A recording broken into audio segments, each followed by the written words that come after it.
Okay, 23rd of July 2012, and after the Pyrenees we're now in the Alps.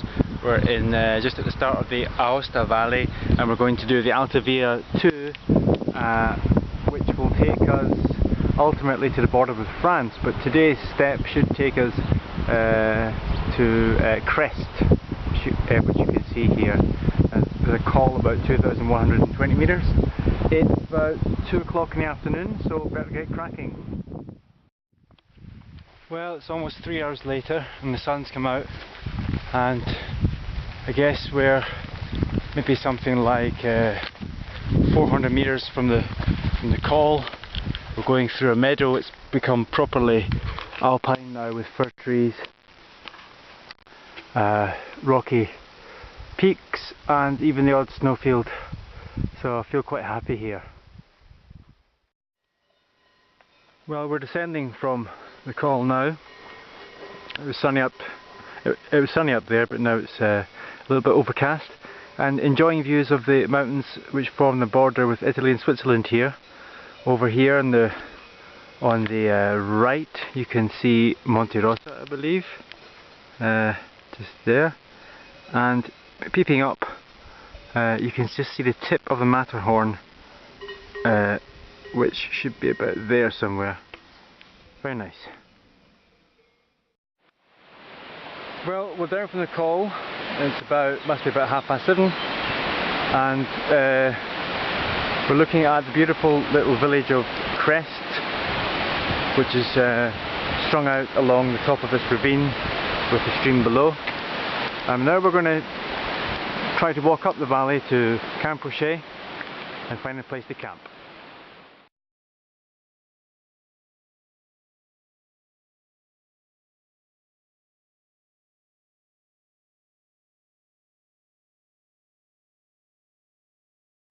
Well, it's day 2 of the Alta Via.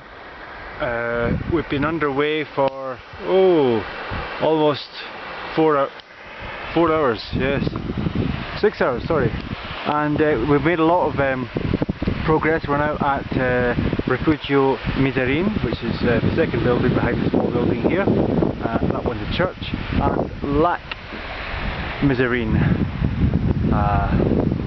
Some sort of miserable weather up there, but we're going to Col de Fenêtre, which is just over here.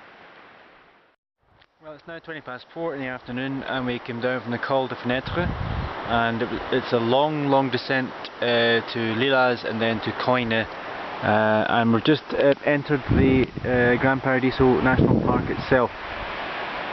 The views haven't been spectacular so far, but I'm hoping for some nice things now. And the noise you hear in the background is an old man cutting down a tree.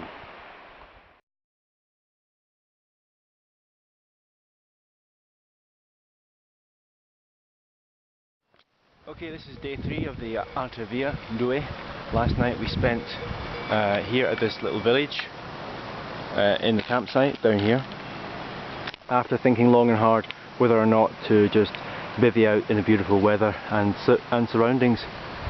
This morning got up early because I had left my sunglasses back on the trail somewhere about half an hour here, so not the best of mornings. Anyway, this should be an interesting day. Excellent weather and going up to 3,200 metres on the highest pass of the AV2. Ah dear. Oh, have to get through all this.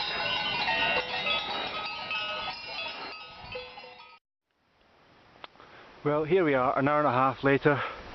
I'm arriving at Refugio Vittorio Sella and the Col de Raison, 3,150 or so metres just behind us.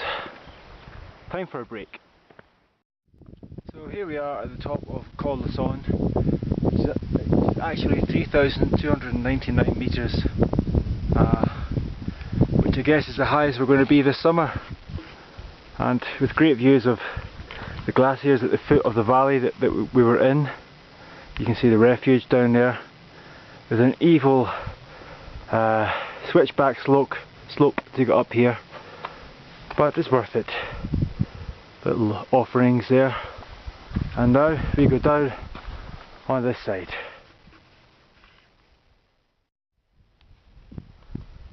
So just coming down from the Col La Sang,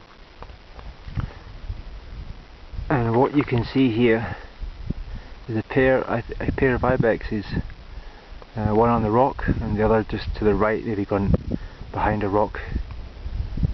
You can just see, I'm just going now, and this one is rather timid. I've been taking photos of it for some time. Sorry, it's tame. It's a joy to watch. Especially when they raise their heads.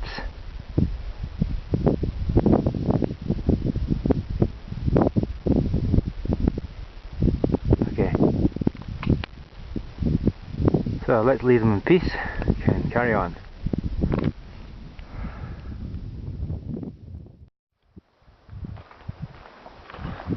So just making our way down to the valley floor from Col La Sang, and it's getting hotter as we go lower, and it's just very, very beautiful here.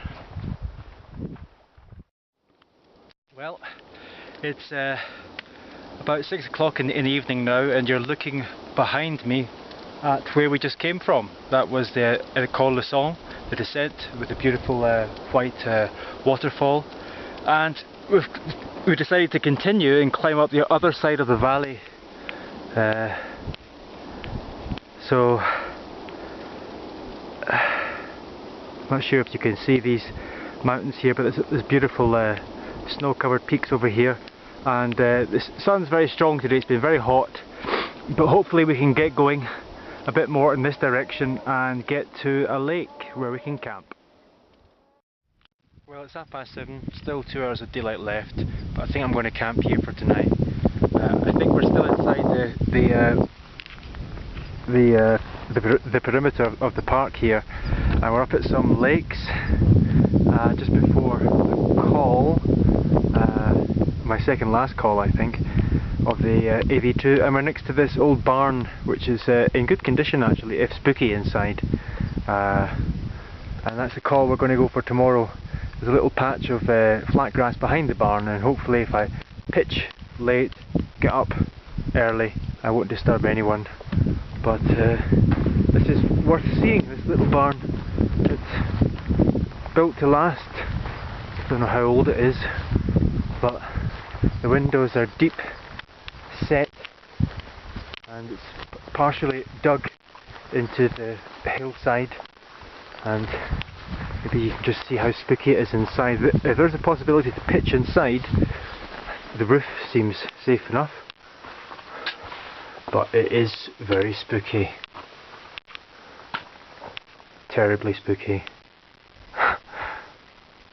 So I don't fancy sleeping in here. So instead, I'm going to sit out here for a while and then pitch my tent about 9 o'clock.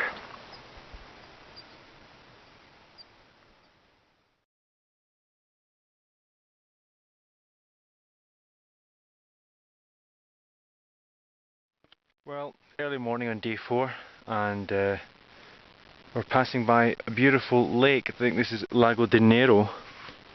That was just above our sleeping place last night, and it's started a very, very calm and completely blue sky day, and this lake is like a mill pond with beautiful snowfields here. There's the call, that's where we're going.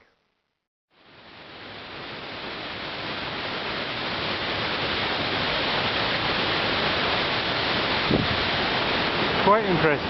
Well, we descended to Notre Dame Rheims, and we checked the map there, and there's a higher version which can get us into the next valley and take us near some glaciers, so that's what we're going to do. So we walked 6 kilometres up this valley, and a little refuge up here where we can have a rest for a while. Well, we've decided to come higher, as I said, and we're on our way to the Col de Bassac, and in some amazing scenery here. Some nice ice cream glaciated peaks. There's the Col over there, and there's this torrent of water, glaciated water,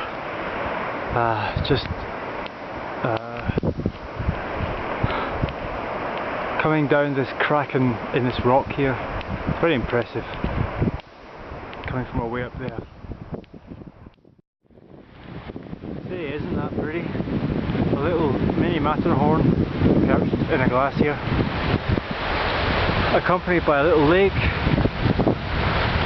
and we're going up to the Col.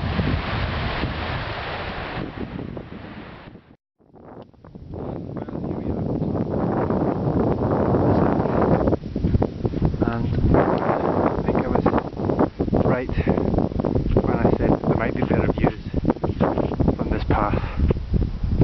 It's a huge glacier all the way down there. Absolutely amazing. Just walking in a world of snow and ice here. Everything just seems so pure, so clean. It's definitely one of the attractions of being above the snow line, the glaciers. So here we are at Refugio Bezzi, and time for a break, I think, and then I think try to make it into France tonight. Let's see what happens. Well, it's about 6:30 PM. We're approaching Col de Vaud, which is the border with France. And there's many ibex down here with big horns. There's a whole troop of them here, whatever the collective noun is, and more on the hillside up here. Okay, getting a little bit closer now. You can see a huge pair of horns behind this rock. And there they go, running. Wow. King of the mountain.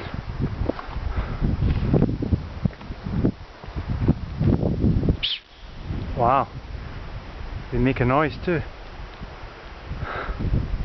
Very impressive.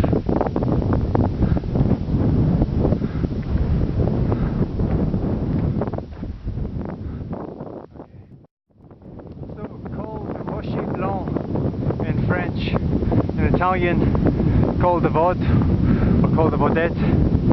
There's Italy. That's where I came from. We leave Italy